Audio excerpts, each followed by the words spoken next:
Auswandern Plan B und zweite Aufenthaltsgenehmigung und ein zweiter Reisepass. Das sehen wir uns heute gemeinsam an in Faszination Freiheit, und zwar die Ausgabe Nummer 501. Genau, also seit 501 Freitagen gibt es jeden Freitag ein neues Tippvideo. Schön, dass du auch heute wieder mit dabei bist. Und ja, laut Zuschriften haben wir sogar Community-Mitglieder, die anscheinend jeden Freitag seit 500 Wochen reingeschaut haben und mich damals schon kannten. Also, schön, dass du heute wieder mit dabei bist. Hier aus Rio de Janeiro übrigens. Man kann es hier schon ein bisschen sehen und hier auch ein bisschen. Hier ist die Copacabana im Hintergrund. Und schön, dass du mit dabei bist. Und erstmal, wie ist das Video zusammengekommen, beziehungsweise ich beantworte eure Fragen. Wir machen immer wieder Live-Events und da hast du auch die Möglichkeit nach der Eintragung, dass du Fragen einreichst. Wir können jetzt bei tausenden Eintragungen, die wir auch immer haben, ja nicht alle immer beantworten. Und es kam sehr, sehr viel genau zu diesem Thema Auswandern, Plan B, Aufenthaltsgenehmigung. Ja, kommt es dann vielleicht auch zu einem Krieg und Co. Ich sage da vielleicht nachher gleich auch noch ein paar Worte oder meine persönliche Einschätzung mit dazu.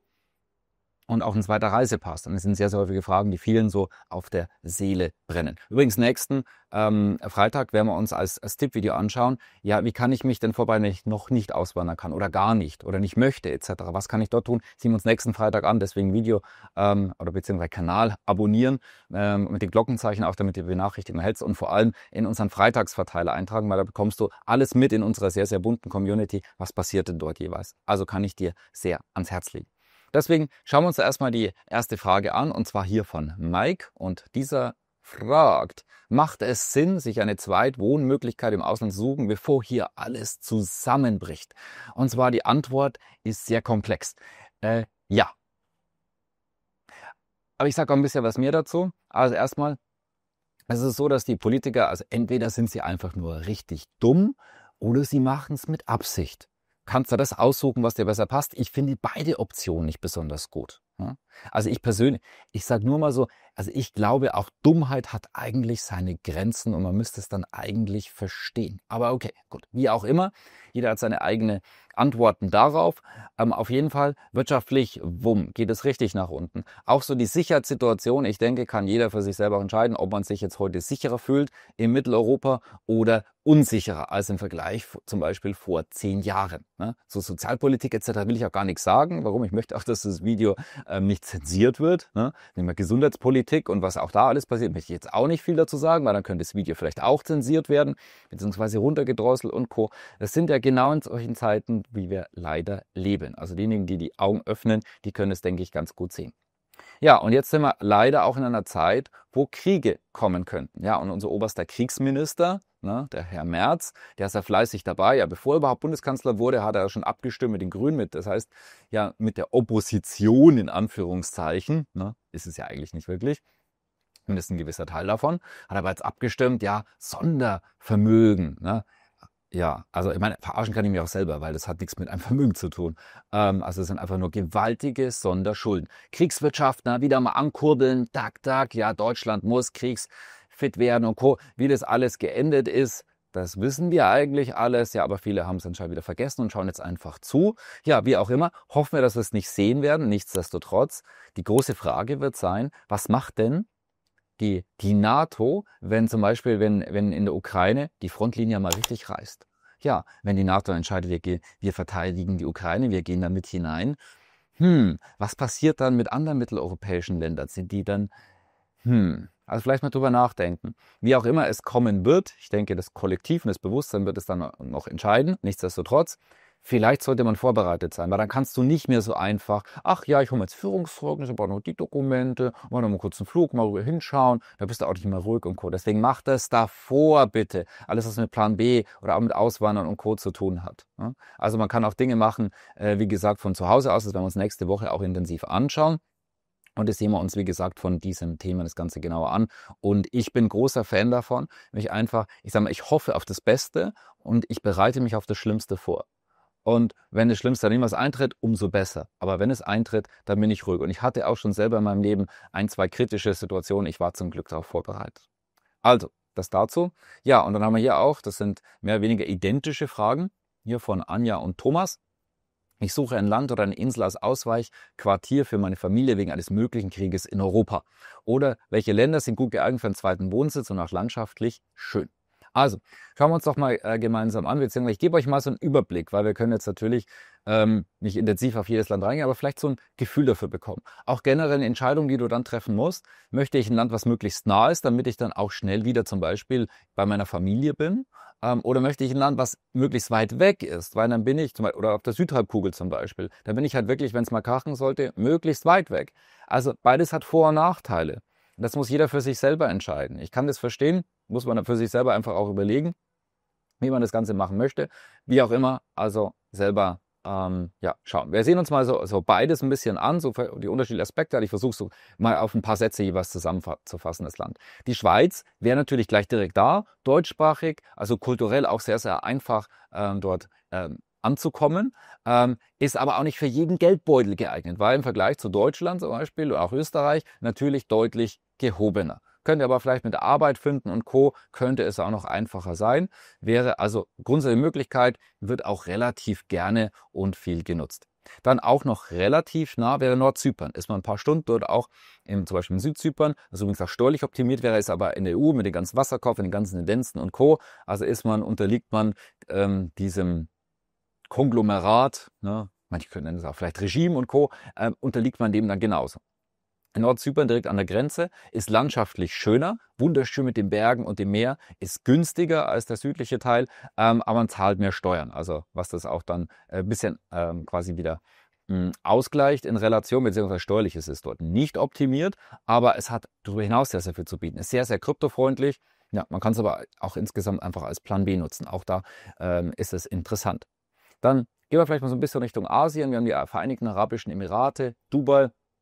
Toller Immobilien- und boomender Standort, da wird noch viel mehr kommen. Die haben wirklich einen Plan, die bringen das Land richtig voran, die machen richtige Investitionen. Das wird ein Land sein, was auch weiterhin boomen und wachsen wird. Sehr einfache Aufenthaltsgenehmigung. Reisepass dort sehr, sehr schwer, aber Reisepass kommen wir jetzt nachher sehen noch. Da möchte ich jetzt gar nicht so großartig was dazu sagen. Für Bankkonten sehr, sehr interessant.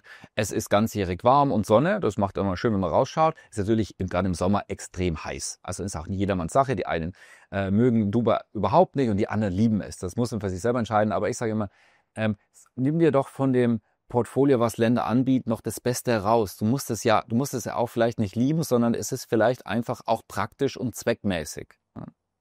Weil wenn du jetzt einfach nur wirklich einen Plan B suchst, ja, dann bist du dort optimalerweise ja nie. Aber im Fall der Fälle bist du sehr, sehr dankbar. Dann bist du vielleicht 3 Monate dort, vielleicht 6 Monate, vielleicht 12 Monate, maximal jetzt vielleicht ein paar Jahre. Also da geht die Welt jetzt nicht unter. Aber wenn halt dann im alten Land die Welt untergehen, ja, dann bist du sehr froh, dass du überhaupt etwas hast. Ja? Also deswegen, ich würde bei solchen Themen auch grundsätzlich mal pragmatisch anschauen, was macht Sinn, auch für den kleinen, eigenen Geldbeutel und Co. Da möchte ich auch mal erwähnen, Philippinen und Thailand. Auch da gibt es Möglichkeiten gegen Geld oder auch mit Zeit, dass man dort auch mal einen Wohnsitz sich dort einholt. Ist auch ein bisschen weiter weg, aber sehr spannende Kultur auch. Wenn man sie mag, die asiatische Kultur, sind auch sehr, sehr günstige Länder. Ja, also hat er auch da einiges zu bieten. Dann Mauritius ist für mich so ein Geheimtipp. Kam auch auf Zuruf unserer Community, Bankkonteneröffnung, was übrigens auch ein sehr, sehr spannender Bankenstandort ist. Also Mauritius ist ein ganz, ganz interessantes Gesamtpaket. Ist auch auf der Südhalbkugel, ist aber von der Zeitzone her mit plus 2 Stunden immer noch sehr, sehr ähnlich zu Deutschland. Das heißt auch nicht so weit weg, das mögen auch sehr, sehr viele. Genau, immer noch auch relativ gut per Flugzeug zu erreichen. Und ja, sehr sicheres Land. Das ist übrigens auch mit den anderen Ländern tendenziell. Ich lasse jetzt mal unsichere Länder. Wir sind jetzt gerade hier, ich bin ja hier gerade in Rio de Janeiro. Also es ist eine wunderschöne Stadt, aber leider insgesamt ziemlich unsicher. Deswegen über Brasilien sprechen wir heute nicht. Das muss man halt wirklich wollen. Und für wen es dann auch okay ist, gerade wenn man es Familie hat, ist es oftmals nicht so optimal. Mauritius wiederum sehr, sehr sicher. Und wie gesagt, insgesamt ein tolles Gesamtpaket. Wirklich angenehme, schnucklige Insel. Ich war dort im Winter, in Anführungszeichen, da hatte es tagsüber so 23, 25 Grad. Mega, mega schön dort einfach draußen auch ein bisschen zu sein. Ich habe immer gelesen, recherchiert und so weiter. Hat richtig Spaß gemacht dort. Also spannende Insel, wenn man sich auch diese anschauen möchte. Ja, und jetzt geht's auch in die Americas. Und wie gesagt, ich gehe auch Länder durch, die ich besonders gut kenne und auch tolle Netzwerke und Co. Selber recherchiert und finden durfte und auch selber gern bereise, die ich auch selber toll finde. Dazu gehört auf jeden Fall Panama. Also auch so, ja, so mondän, auch wirklich so schön modern. Panama City, wunderschöne Stadt. Man hat es überall, also Panama City ist auch am Meer. Auf der Pazifikseite, auf die Atlantikseite, wo dann auch die Karibik liegt, hat man es nie wirklich weit. eineinhalb Stunden maximal in der Regel und kann wirklich ein tolles Land genießen. Die Latinos, tranquilo, Panama auch insgesamt ein stabiles und sicheres Land, auch wirtschaftlich sehr, sehr stabil, hat unglaublich viel zu bieten. Man, ist so ein Hubspot auch in den Americas, also auch den umherliegenden Ländern dort, kommt man überall gut und schnell hin. Hat also wirklich einiges zu bieten und ist auch einer meiner persönlichen Lieblingsländer. Und genauso wie Paraguay natürlich. Das ist auch so ein Underdog, underestimated, also unterschätzt dort draußen am Markt. Sehr, sehr einfache Aufenthaltsgenehmigung, also mit der Familie oder auch selber als Single einfach mal rüberkommen. Ein paar Dokumente ist nicht wirklich aufwendig, insgesamt sehr günstig, so ab ca. 1.500 € bekommt man Aufenthaltsgenehmigung, eine sehr, sehr wertige. Genau, und die kann man dann auch mittel- und langfristig nutzen. Das ist auf Südhalbkugel, das heißt weit weg, sollte es mal wirklich krachen. Sehr, sehr stabiles Land, sehr, sehr ruhig, ist eigentlich schon fast langweilig im positiven Sinne, aber natürlich. Und deswegen die irgendwie auch dann auswandern, haben auch mit dabei, also die genau nach sowas suchen, das ist wie gesagt individuell. Die einen lieben ein Land dann und für die anderen, die mögen das überhaupt nicht oder die mögen wieder was komplett anderes, das muss jeder für sich selber entscheiden. Ich persönlich mag ja so die Mischung und ich pick mir auch aus den einzelnen Ländern, ich habe auch viele Sachen aus diesen Ländern hier persönlich, die ich nutze, die ich persönlich sehr, sehr spannend finde. Erwähnen Sie hier vielleicht an der Stelle auch noch Georgien, die Achillesferse ist etwas politische Instabilität mit Russland, könnte da vielleicht auch mal irgendetwas sein, aber ansonsten auch ein perfektes Land, sehr, sehr nah an Europa, aber trotzdem auch weit genug weg. Einfach Aufenthaltsgenehmigung, Bankenstandort ist es interessant, kann man als Ergänzung mit hineingeben und hat wirklich wunderschöne Natur mit Tiflis, eine wunderschöne Stadt, also ist auch so ein Geheimtipp, was viele auch gar nicht da draußen kennen. Also ich habe versucht, mal einige Länder herauszugeben und da vielleicht noch erwähnen, die Dominikanische Republik, war ich ein paar Mal, gefällt mir sehr, sehr gut. Ist auch ein Karibikland, insgesamt auch sehr, sehr günstig. Die meisten Karibikländer, British Virgin Islands und Co., die sind sehr, sehr teuer, wenn man auch Immobilien oder Auswandern und Co. möchte. Und auch für Plan B, Dominikanische Republik, also wirklich ein spannendes Land, auch ja insgesamt sehr, sehr entspannt und in Santo Domingo auch eine schöne historische Altstadt und ansonsten auch wirklich wunderschöne grüne Hotels, Resorts, wo man da schön am Land und auch unglaublich entspannt dort. Also vielleicht auch noch eine Möglichkeit für den einen oder anderen.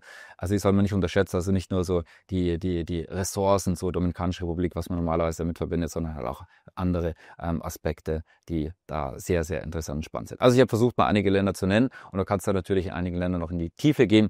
Kannst dir natürlich auch von uns noch mal dann inspirieren lassen, weil wir auch mit Live-Events ja dann Einzelländer wirklich in die Tiefe dort hineinschauen. Ja, schauen wir noch die nächste Frage, die geht aber auch so ein bisschen in die Richtung, und zwar welches Land für Rentner ist zum Auswandern geeignet, und zwar aus denen, die ich genannt habe, finde ich Paraguay besonders interessant, spannend, sehr, sehr ruhig und tranquilo und auch mit dem, das heißt jetzt mit dem privaten Gesundheitssystem auch sehr ordentlich und gut. Dann Mauritius, ganz, ganz spannendes Gesamtpaket, kann man also auch sehr, sehr gut relaxen und den Lebensabend genießen in einer spannenden Umgebung. Und vielleicht auch noch erwähnt, hatte ich jetzt noch nicht dabei, ich kenne es auch nicht so gut und mich hat jetzt auch bis dato nicht so viel dorthin gezogen, aber es ist ja auch erwähnt, das ist Uruguay. Im Winter auch ein bisschen frisch, also da ist schon ein bisschen kühl, also nochmal ein Stück deutlich kühler als der Winter in Paraguay. Da ist ja der Winter zum Beispiel, haben wir so um die 20, 25, teilweise auch 30 Grad. Man kann noch mal so 10 Grad runterrechnen. In Uruguay ist da schon ein bisschen frisch. Aber ansonsten auch, ja, wirklich ein sehr, sehr entspanntes und ruhiges Land. Also auch nochmal eine Möglichkeit. Wir haben da auch sogar auch Kontakte, aber irgendwie hat sich das, ja, warum auch immer, nie so richtig dort ergeben. Ja, nächste Frage, und zwar nach den Reisepassoptionen. Ja, also, wie bekommst du einen zweiten Reisepass? Und das ist so die Königsdisziplin. Und ganz vereinfacht, in der Regel ist es so, dass du entweder Zeit mitbringst in einem Land mit Wohnsitz oder aber eben Geld. Tja, wie so häufig im Leben. Das heißt, jetzt, wir haben ein paar Länder genannt, wie zum Beispiel in Panama sind es 5 Jahre, in Paraguay sind es 3 Jahre, aber wirklich dort zu leben, Wohnsitz und Co. Das heißt, das bedeutet auch wirklich auswandern. Dann qualifizierst du dich dazu und hast du übrigens sehr, sehr gute Reisepässe dort. Und dann der Faktor Investment. Da gibt es ein neues Investmentprogramm ab 500.000 US-Dollar mit Argentinien. Und es könnte das Beste am Markt werden. Man braucht aber natürlich dann dieses Kleingeld, in Anführungszeichen, dort zu investieren. Aber in spannenden, aufstrebenden Land, was er auch investmentmäßig, wenn Milei das genauso in diese Richtung weiterbringt, was er ja schon tut, der libertäre Vordenker, dann kann es ein sehr, sehr spannendes Investment sein. Man bekommt einen der besten Reisepässe der Welt. Aktuell mit 170 Ländern visumfrei. Das ist ein sehr, sehr guter Wert. Es gibt auch noch die Türkei, die hat aber deutlich weniger Länder. Da kann man investieren ab 400.000 US-Dollar in Immobilien. Dann bekommt man ebenfalls dort den Reisepass. Aber man hat EU, Schengen und Co. nicht mit dabei, im Gegensatz zu Argentinien. Dann gibt es so die Karibik-Reisepässe. Da geht es dann so ab Spenden 250.000 US-Dollar los. Ja, aber das ist dann wirklich Spende, ist kein Investment. Das heißt, das bekommst du nicht zurück. Hast aber auch einen sehr, sehr ordentlichen Reisepass. Aber Vorsicht, es gibt Diskussionen, dass die EU den quasi Schengen-Zugriff mit diesen Reisepässen von verschiedenen karibischen Ländern, dass es nicht mehr möglich ist.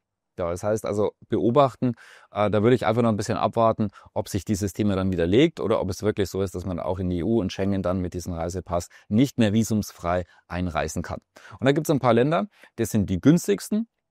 Da gibt es jetzt ganz neu São Tomé y Príncipe, ein kleines afrikanisches Land, und es gibt Vanuatu.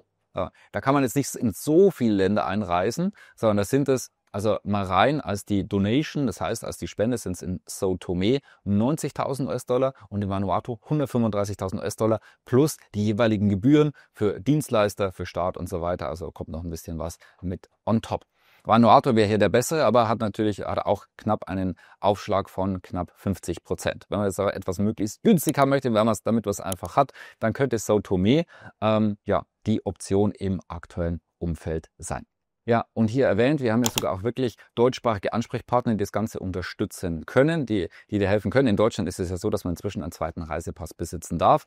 Ja, und wenn du da einen Ansprechpartner brauchst, dann können wir dir weiterempfehlen. Wir machen das auch in unserem VIP-Club. Da kannst du ja auch alle deine Fragen stellen und bekommst ja auch Zugang zu unseren Expertennetzwerk, was ja die letzten 20 Jahre hier entstanden ist. Und hier noch die letzten Fragen.